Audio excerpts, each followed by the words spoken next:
Undiknas University melaksanakan wisuda sarjana dan pasca sarjana ke-97. Melalui wisuda kali ini, ke depan para lulusan diharapkan mampu lebih berinovasi dan berkreasi sehingga mampu meraih peluang pasar kerja di tengah ketatnya persaingan di era globalisasi.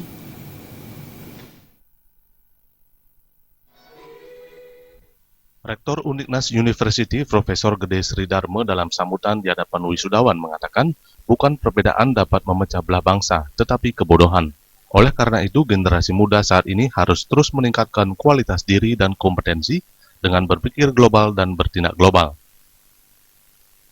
Dengan perkembangan teknologi saat ini, generasi muda harus membekali dirinya dengan pengetahuan yang mumpuni di bidangnya.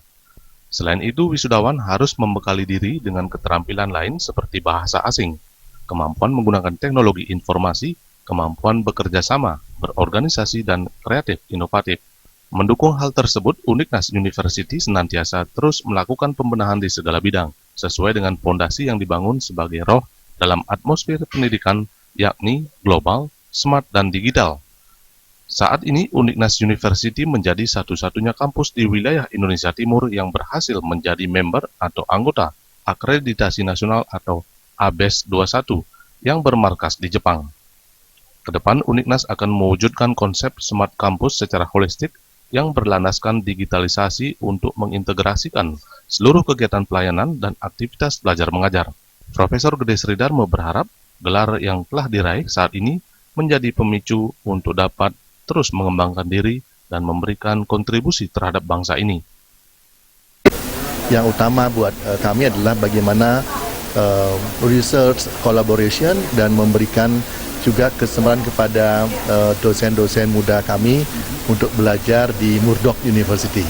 Karena Murdoch University juga merupakan peringkat atas dari perguruan tinggi yang ada di Australia bahkan di dunia.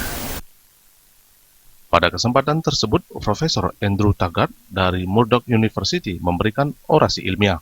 Menurut Andrew Taggart, penandatanganan MOU antara kedua perguruan tinggi diharapkan dapat meningkatkan kerjasama antara Murdoch University dan Undiknas University. Murdoch University in Perth is closer to Bali than to Sydney. So it's really important that Murdoch develops relationships here in Indonesia, in Bali. So I'm delighted to be signing the Memorandum of Understanding, and I hope that Murdoch University and Undiknas University can celebrate a long and productive relationship. Sejak berdiri 48 tahun yang lalu, jumlah keseluruhan alumni Undiknas University mencapai 40.350 alumni. Pada kesempatan tersebut dilaksanakan penandatanganan kerjasama Undiknas University dengan Murdoch University Australia. My bahasa is bad. Bayudi Bali